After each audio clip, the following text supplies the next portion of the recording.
E o título ou tema da mensagem agora, baseado em Atos 6, de 1 a 7, é A Igreja Cresceu.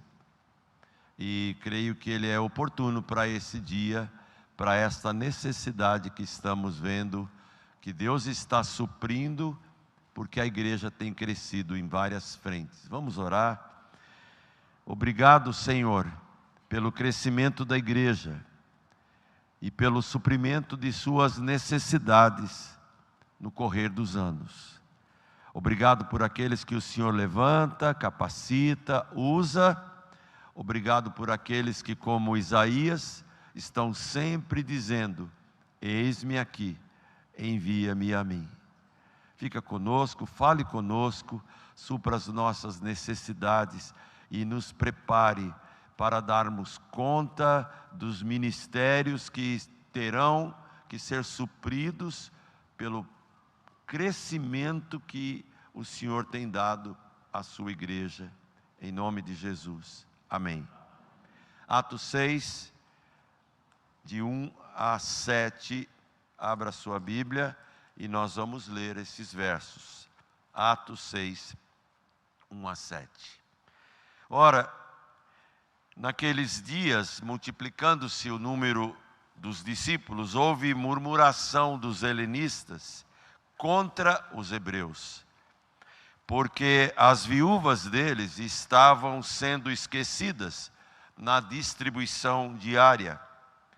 Então, os 12 convocaram a comunidade dos discípulos e disseram: não é razoável que nós abandonemos a palavra de Deus para servir às mesas. Mas, irmãos, escolhei dentre vós 7 homens de boa reputação, cheios do Espírito e de sabedoria, aos quais encarregaremos deste serviço. E quanto a nós, nos consagraremos à oração e ao ministério da palavra.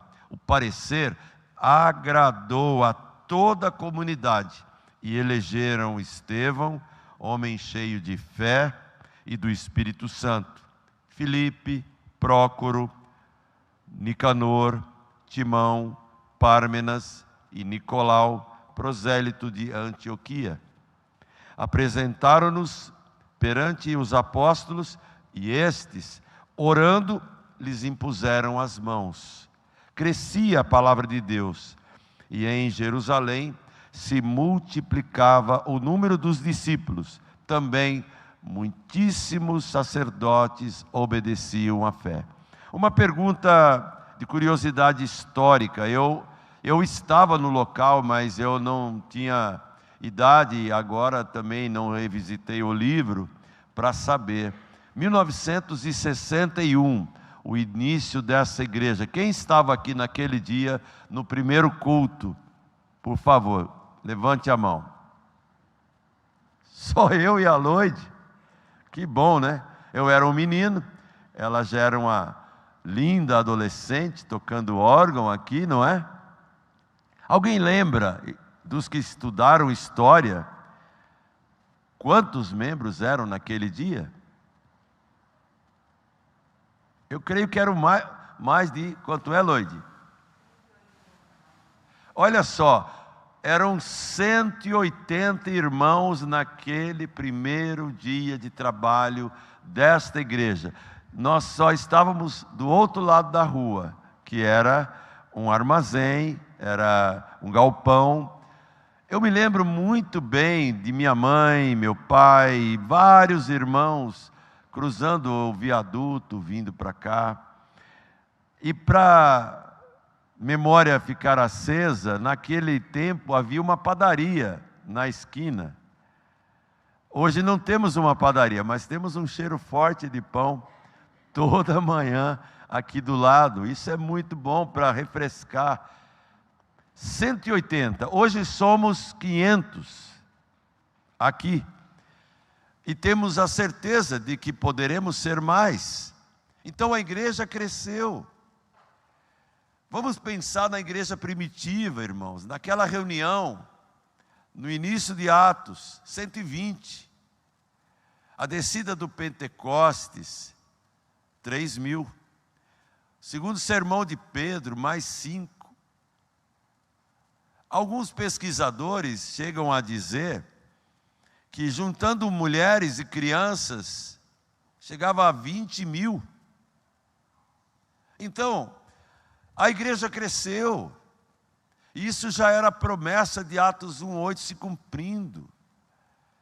Só para lembrar, cresceu em Jerusalém, a igreja cresceu na Judéia, a igreja cresceu em Samaria, a igreja começou a crescer nos confins da terra, alcançando os povos gentios de outras regiões.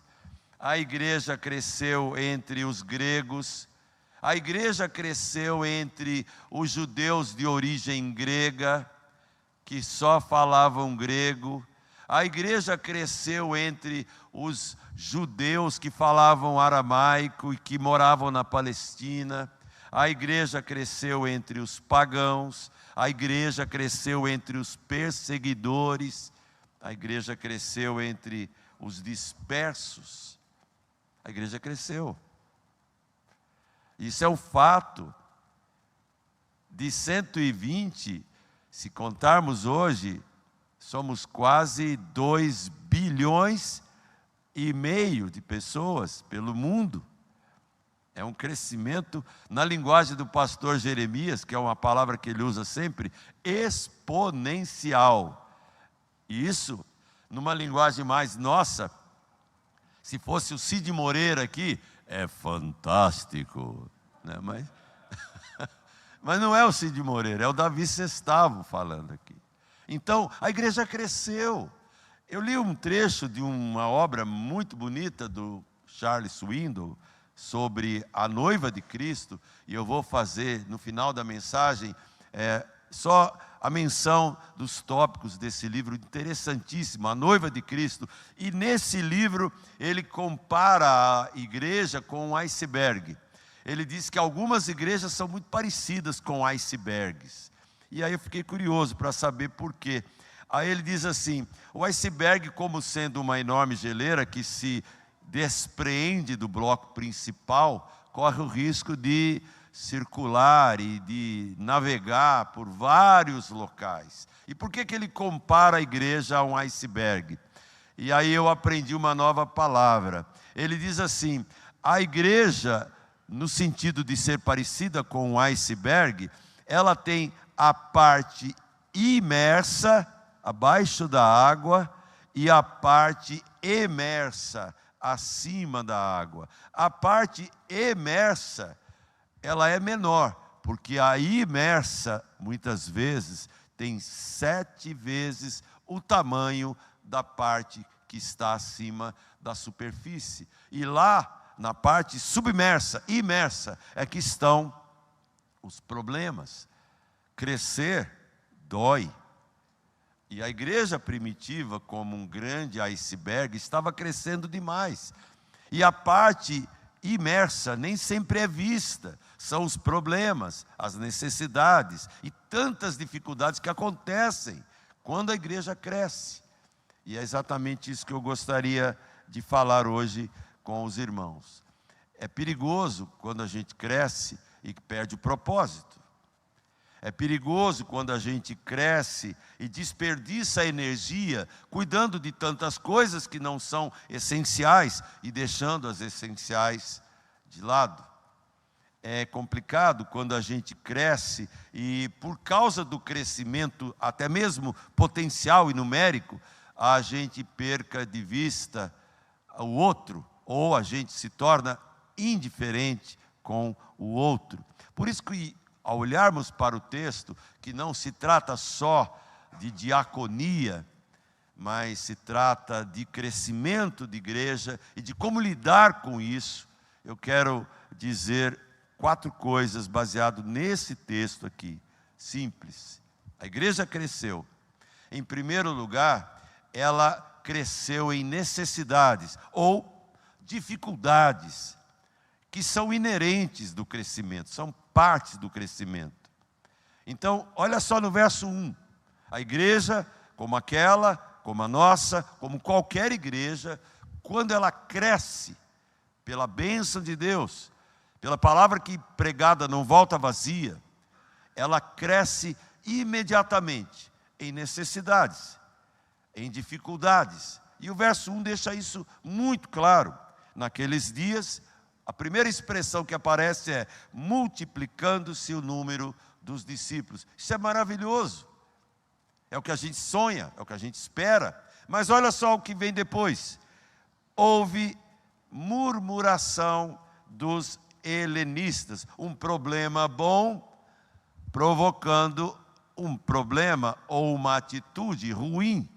Quando a igreja cresce, e crescem as necessidades, e crescem as dificuldades, e crescem os desafios, pode crescer junto aquilo que fica como um iceberg submerso. A murmuração, que não é, nunca foi e nunca será a melhor maneira de resolver os problemas do crescimento bom. Crescer a murmuração não é bom. E a murmuração já tinha brotado e crescido na pujante igreja primitiva. Porque o pecado, ele não morre. Ele fica ali, impregnado. E é necessário mortificá-lo o tempo todo, para que ele não estrague a bênção da multiplicação, do crescimento saudável. Cresceu também junto com a bênção, cresceu um probleminha desagradável e chato. As pessoas que passavam necessidade começaram a reclamar, murmurar. Isso nunca foi solução. Porém, o texto vai em frente.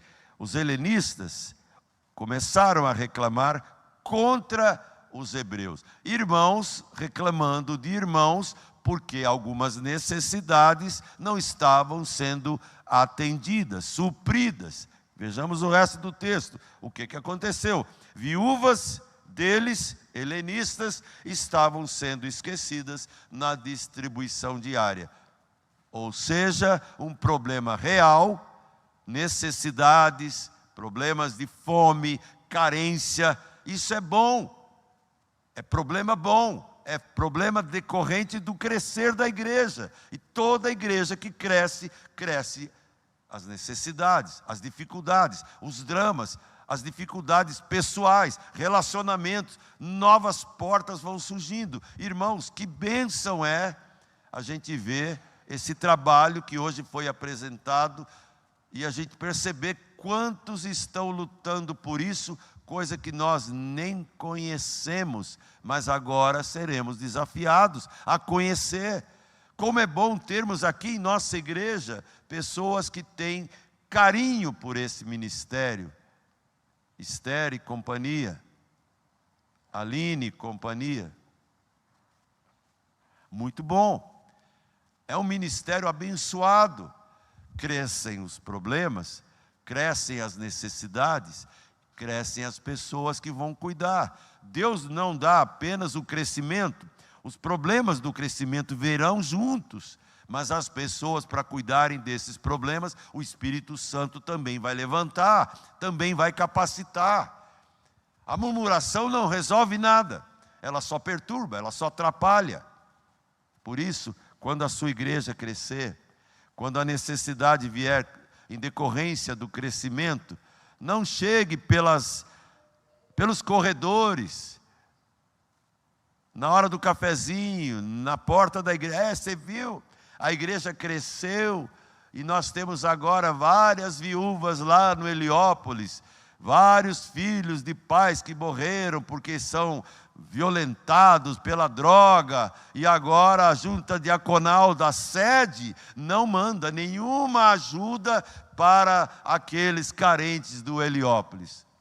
Isso vai acontecer? Vai. O crescimento lá vai acontecer? Vai. A murmuração não deve acontecer. Se ela acontecer, que Deus levante os sábios para falar: esse não é o melhor, e nunca foi, e nunca será o melhor jeito de resolver as necessidades. Por isso, a igreja cresceu em necessidades, mas Deus supriu. Outra coisa que eu vejo no verso 2, a igreja cresceu em lição, em aprendizado. Olha o verso 2. Então, graças a Deus existe essa expressão aqui. Então, os 12, vamos dividir, convocaram a comunidade dos discípulos e abriram o jogo. Isso não é problema de um, é de todos. Se temos um grande crescimento na igreja, uma grande murmuração não vai trazer solução, mas uma grande assembleia trocando ideias, isso será uma bênção. Foi isso que os discípulos fizeram. A lição veio logo. Aprendamos com eles. Há condições aqui na igreja, há profissionais aqui na igreja, há talentos e dons aqui na igreja. Sim, muitos. Isso é maravilhoso. Você, quando conhece alguém mais afim, mais particularmente, você percebe um dom que no momento de culto não dá para saber. Mas quando você troca uma ideia, visita, bate um papo, aí você percebe, a pessoa tem um talento para aquilo, ela é profissional em outra área, e aquilo que você bate a cabeça para resolver, aquele irmão já tem a solução rápida, é só trocar uma ideia. A lição veio, graças a Deus, muito rápida. Os 12 convocaram toda a congregação, toda a comunidade, e eles disseram: olha, tem uma coisa que não é razoável, a gente abandonar a prioridade nossa, que é pregar e orar, para atender as viúvas. Atender as viúvas é justo? É. Abandonar a prioridade, que é pregar e orar? Não. Como resolver? Irmãos, quem quer ajudar? A comunidade que cresce vai ter alguém dizendo: eu. Isso é bênção, irmãos. Essa é a lição. A igreja cresceu não só nas necessidades e dificuldades, mas ela cresceu também em novas oportunidades, em gente que, aprendendo a lição, percebe: conta comigo. Uma expressão muito comum hoje em dia, alguns expressam: tamo junto. Como é que fala? Como é que diz isso na linguagem? Tamo junto. Eu quero aprender. Eu aprendi um cumprimento maravilhoso aí com os jovens. É o cumprimento do estalo. Cadê o Bateus e o Ian aí? O pessoal, quando se cumprimenta e tem intimidade, dá aquele cumprimento assim com a mão e faz um barulho. O estranho não cumprimenta assim, mas o íntimo, o amigo, o do coração, ele estala a mão com a mão do outro. Irmãos, vamos estalar aí, não a língua murmurando, mas o coração pulsando, dizendo: conta comigo. E é isso que os discípulos fizeram. Irmãos, estamos precisando de apoio. Sabe por quê? Porque nossa prioridade dada por Deus, não que seja mais importante do que atender as viúvas, a nossa prioridade é tempo para orar e preparar mensagem e pregar boas mensagens e sermões e tal. Por quê? Se a comunidade cresce, o pastor começa, na linguagem de um seminarista do meu tempo, né? Não sei se seminaristas mais recentes falam a mesma coisa, mas no seminário a gente chamava um pregador ruim de pica-fumo. Era o nome que se dava, pica-fumo. Triturando o tabaco, numa linguagem hebraica um pouco mais intensa, né? Nos verbos hebraicos que tem intensidade, é triturar o tabaco. Então, não deixa o seu pastor triturar o tabaco, não.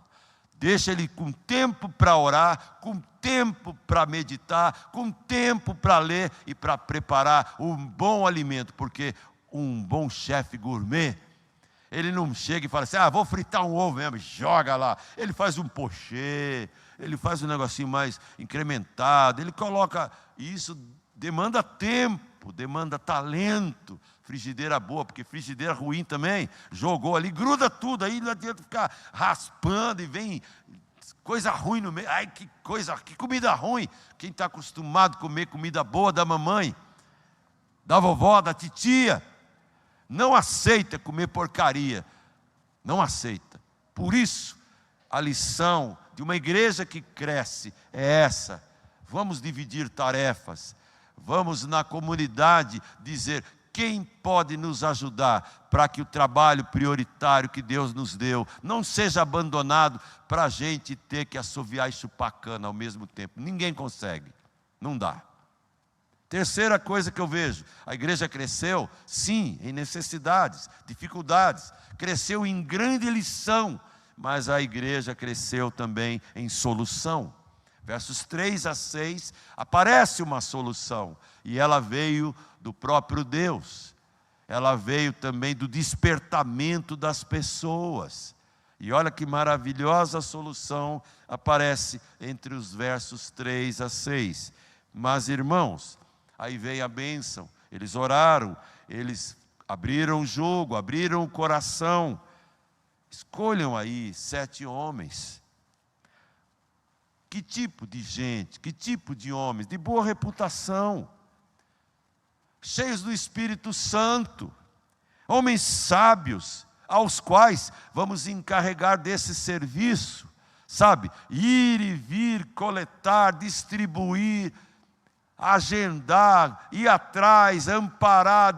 Isso tudo não é fácil, é uma palavra mais moderna, requer administração à la Neemias, distribuindo tarefas. Em 52 dias dá para reconstruir os muros da cidade. Poxa vida, mesmo que a gente tenha que encarar Tobias, Gesem e Sambalate,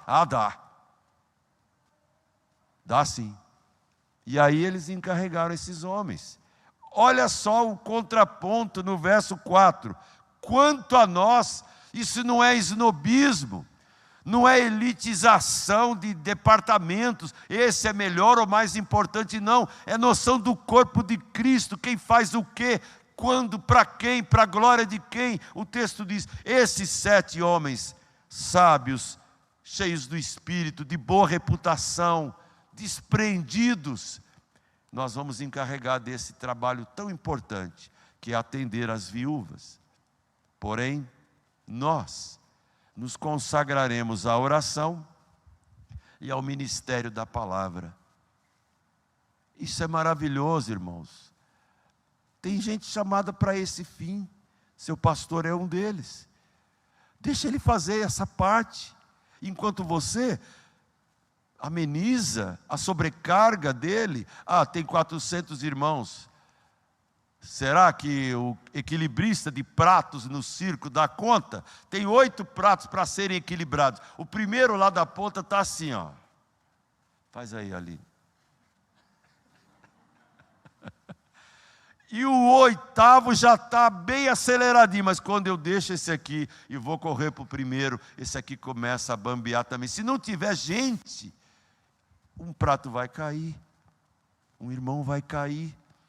Nós nos consagraremos à oração e à palavra. Eu tenho muita vergonha de Martinho Lutero e de tantos outros parecidos com ele, porque ele falava sempre, se eu não posso orar pelo menos 3 horas, 4 horas, eu estou ocupado demais. Então, a gente está ocupado demais, porque não oramos. Os irmãos que foram minhas ovelhas lá na Vila Gerte sabem disso, eu já disse aqui. Eu nunca gostei de um determinado cântico daquela época que dizia assim, não vou cantar não, só a frase dizia, eu não consigo seguir em frente sem que eu dê um tempinho a Cristo. Falei, não vai seguir em frente mesmo, só com um tempinho, eu prefiro aquele outro. Preciosas são as horas na presença de Jesus, comunhão deliciosa da minha alma com a luz.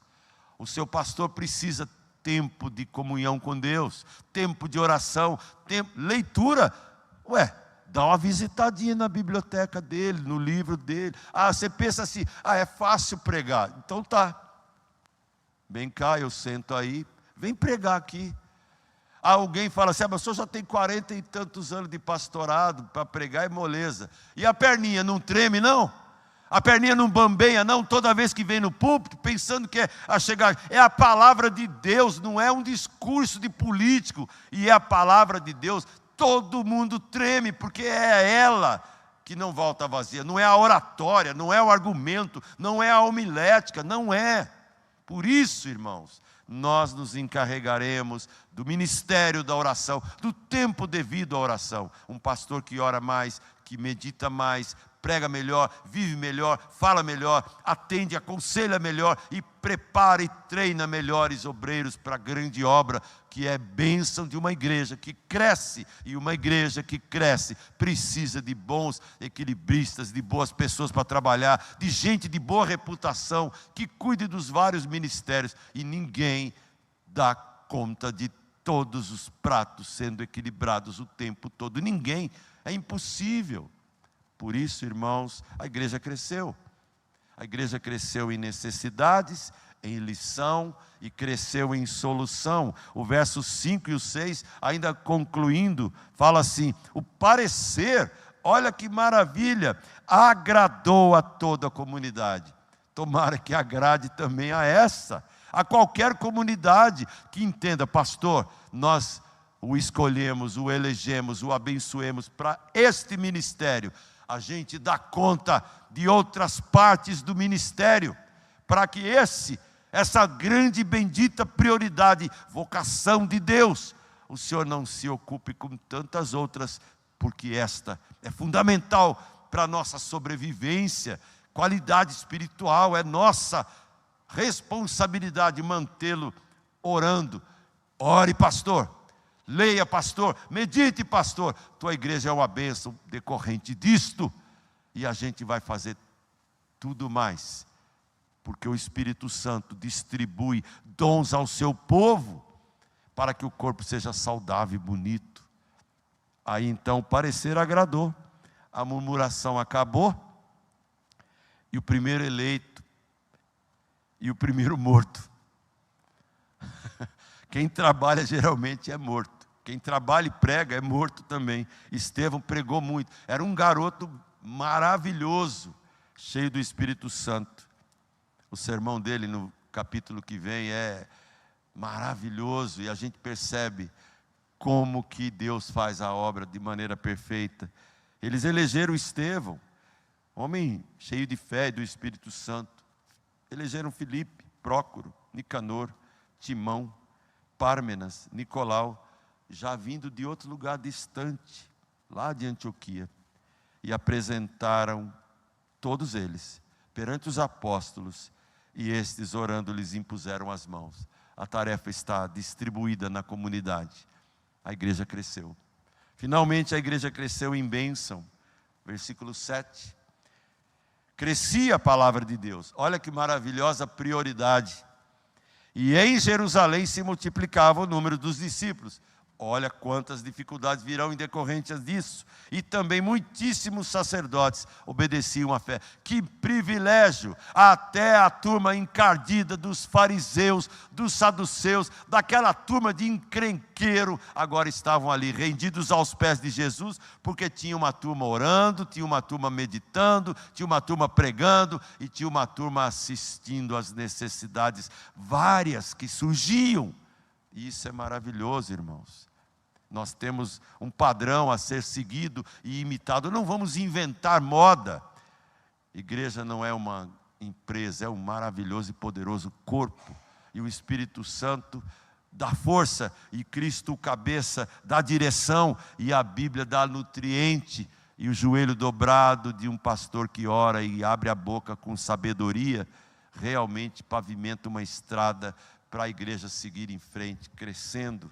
Eu vou concluir a mensagem dizendo o seguinte: boa liderança não livra a igreja de ter problemas.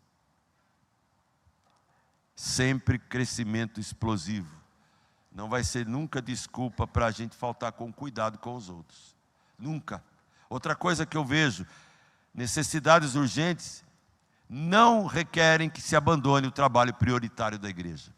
Necessidades urgentes, quando surgirem, que Deus levante pessoas aptas, prontas, preparadas, cheias do Espírito, gente de boa reputação, e cada um vai cuidar desses segmentos todos, para que as prioridades nunca sejam esquecidas. Pregação e ensino que sejam bíblicos sempre são prioridade. Nada de especulação, filosofia, entretenimento, autoajuda, coisas do tipo. E eu quero terminar com o que eu falei do Charles Swindoll.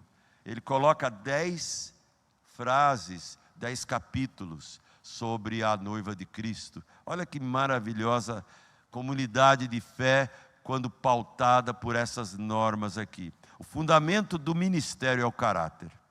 Essa é a primeira prioridade do corpo de Cristo, a noiva de Cristo. O fundamento, o alicerce do ministério dessa igreja é o caráter das pessoas.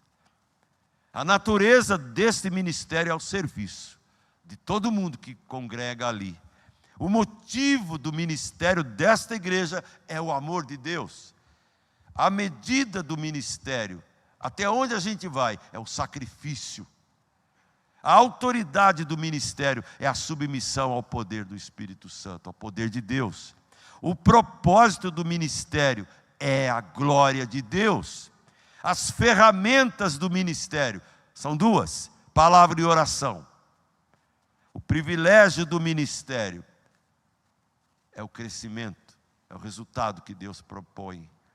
O poder do ministério é do Espírito Santo. E o modelo do ministério dessa igreja é Jesus Cristo. A gente não precisa inventar nada. É só pegar a cartilha. Desculpe aí a memória jurássica. Para mim, esse é o caminho suave. Se eu inventar, o caminho vai ser árduo, difícil. Mas se eu seguir o caminho suave da pedagogia do céu, vai ser bênção. E a igreja que começou ontem lá no Heliópolis, ela vai crescer. E você será parte disso. Essa aqui vai crescer. Tem muita coisa sendo sonhada, orada, buscada em oração. Terrenos comprados, projetos de escola, construção. Tudo isso não é para colocar estátua para esse ou para aquele. É para colocar um hino de glória seja dada a Deus. Abençoada a comunidade ao redor. Abençoada a igreja que cresce e não perde o foco. Em nome de Jesus. Amém.